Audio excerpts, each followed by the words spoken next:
नमस्कार, आप देख रहे हैं परफेक्ट खबर 24। मैं शिव प्रसाद तिवारी। लेकिन हेलीकॉप्टर को जो कनेक्ट किया और ये सुगौली की सभा में चले गए। आप सब 12 बजे से यहाँ हैं। मैं आप सबसे माफी मांगते हुए आदरणीय जोगी जी को आमंत्रित करता हूँ कि आप आइए और यहाँ की जनता का मार्गदर्शन करें। भारत माता की।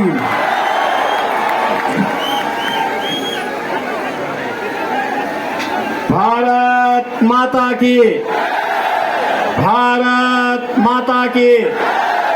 भारत माता की। वंदे वंदे वंदे। बाबा सोमेश्वरनाथ के पुण्य धराधाम पर मैं मोतिहारी लोकसभा क्षेत्र के आप सभी जनता जनार्दन के प्रणाम करत बानी।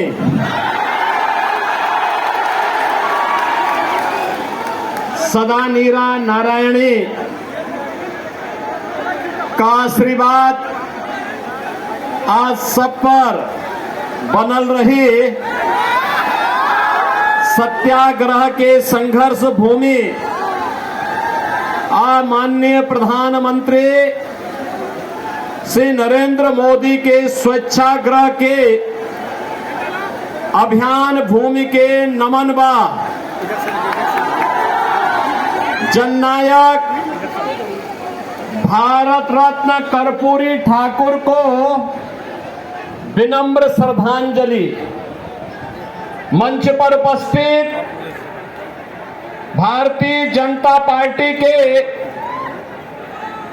लोकप्रिय सांसद और फिर से लोकसभा क्षेत्र के प्रत्याशी पूर्व केंद्रीय मंत्री राष्ट्रीय उपाध्यक्ष श्री राधा मोहन सिंह जी, बिहार सरकार के मंत्री श्री कृष्ण नंदन पासवान जी, माननीय विधायकगण श्री सुनील मणि तिवारी जी, पवन जायसवाल जी, लोजपा के अध्यक्ष श्री राजू तिवारी जी, विधान पार्षद श्री महेश्वर सिंह जी, विधायक श्रीमती शालिनी मिश्रा जी, भाजपा के नेता श्री शंभू शाह जी, राजेंद्र गुप्ता जी, रतन पटेल जी, अनिल राय जी और भारी संख्या में उपस्थित लोकसभा क्षेत्र मोतिहारी के मेरे सभी उपस्थित बहनों और भाइयों,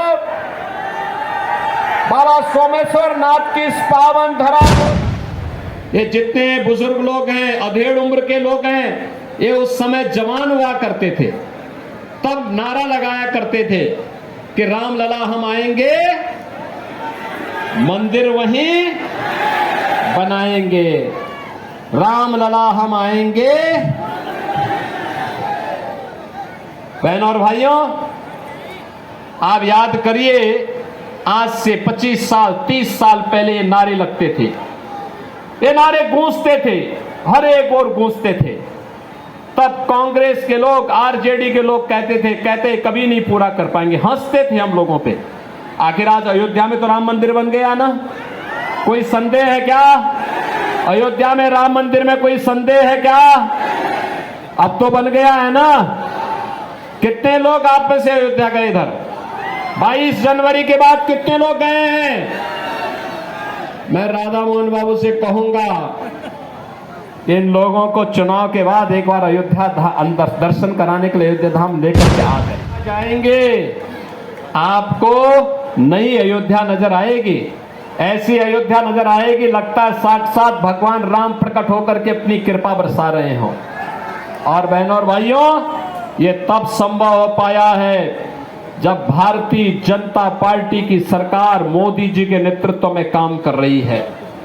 और इसीलिए बहनों और भाइयों, विरासत का भी सम्मान है और विकास के कार्य भी है, गरीब कल्याण भी है।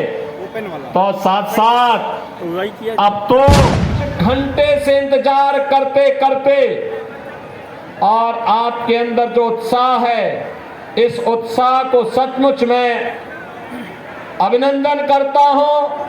इसके लिए मैं आपका हृदय से आभार व्यक्त करता हूं और इसके लिए मैं राधा मोहन बाबू को कहूंगा कि चुनाव के बाद इन लोगों को अयोध्या धाम का दर्शन जरूर कराना। मैं इनका स्वागत करूंगा।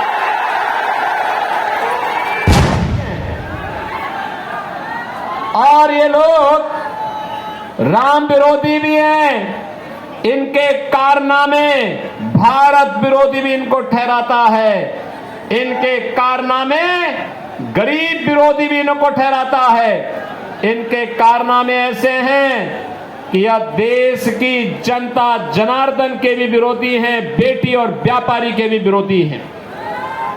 बहनों और भाइयों, आज जब मोदी जी के नेतृत्व में भारत की कायाकल्प हुई है, पूरा भारत एक नए भारत के रूप में दिख रहा है। पूरे भारत के अंदर अगर आप देखेंगे 4 लेन, 6 लेन, 12 लेन के हाईवे बन रहे हैं, एक्सप्रेस हाईवे बन रहे हैं, एयरपोर्ट बन रहे हैं, ट्रेन में अत्याधुनिक ट्रेन की सुविधा हो रही है, अत्याधुनिक ट्रेन की सुविधा आ रही है, वंदे भारत, अमृत भारत, नमो भारत के रूप में मेट्रो की सुविधा देश के अंदर अलग अलग सिटी में बढ़ती जा रही है। कहीं IIT, कहीं IIM, कहीं कृषि विश्वविद्यालय, और केंद्र में रह करके राधा मोहन बाबू ने तो यहाँ पे कृषि की आधुनिक तकनीक का एक केंद्र ही इस क्षेत्र को बनाने का काम किया है। बहनों और भाइयों, ये सभी काम विकास के, और दूसरी तरफ गरीब कल्याणकारी कार्य भी किस तेजी के साथ। याद करिए, कांग्रेस और आरजेडी के समय में, पहले तो कांग्रेस और आरजेडी का जो गठबंधन है, ये बिहार के लिए बड़ा अपशकुन है। बहनों और भाइयों, अपशकुन इसलिए है, जब इनकी सरकार रहती थी, जब ये लोग मिलते हैं तो मान के चलिए कि गुंडागिर्दी जरूर होगी, लूटपाट जरूर होगी। दूसरा, इनके समय में उपद्रव बहुत होते थे, राह चलना दूभर होता था, बिहार बदनाम हो चुका था और गरीब भूख से तड़पता था, गरीब स्वास्थ्य के उपचार के लिए उपचार में दम तोड़ देता था, किसान आत्महत्या करने के लिए मजबूर होता था, नौजवान प्लान करने के लिए मजबूर होता था, बेटी और व्यापारी दोनों सुरक्षित नहीं थी। लेकिन आज बिहार के अंदर जेडी और बीजेपी की सरकार और केंद्र में मोदी जी के नेतृत्व की एनडीए सरकार आने के बाद आज आप देख रहे होंगे, मोदी जी 80 करोड़ लोगों को फ्री में राशन की सुविधा का लाभ दे रहे हैं, 60 करोड़ लोगों को आयुष्मान भारत की 5 लाख रुपए की सुविधा दे रहे हैं।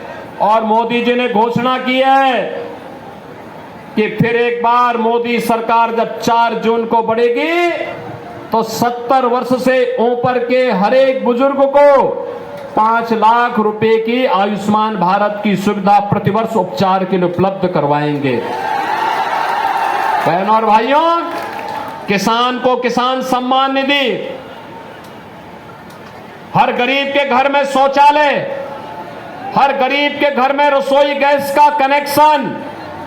और मोदी जी ने घोषणा की है कि अभी 10 वर्ष में 4 करोड़ गरीबों के मकान बने हैं और अगले 5 वर्ष के अंदर बाकी जितने भी गरीब बचे होंगे, जिनके पास अपना मकान नहीं होगा या कच्चा मकान होगा, झोपड़ी होगी, उन सबको एक एक मकान उपलब्ध करवाने का काम करेंगे।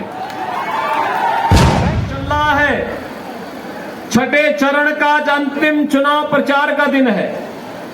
आज सुबह सुबह मुझे पहले पुरी जाना पड़ा, वहां से फिर एक और लोकसभा सीट पर जाने के बाद मैं यहां आ रहा था, हेलीकॉप्टर दूसरी सीट पर चला गया।